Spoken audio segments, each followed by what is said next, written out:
क्षेत्रक्षेत्रज्ञयोरेवम् अन्तरम् ज्ञानचक्षुषा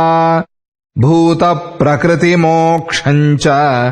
ये विदुर्यान्ति ते परम् क्षेत्रक्षेत्रज्ञयोरेवम् अन्तरम् ज्ञानचक्षुषा भूतप्रकृतिमोक्षम् च ये विदुर्यान्ति ते परम् क्षेत्रक्षेत्रज्ञयोरेवम् अन्तरम् ज्ञानचक्षुषा भूतप्रकृतिमोक्षम् च ये विदुर्यान्ति ते परम् इति श्रीमद्भगवद्गीतासु उपनिषत्सु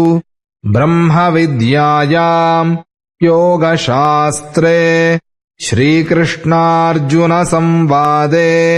क्षेत्रक्षेत्रज्ञविभागयोगो नाम 13 त्रयोदशोऽध्यायः।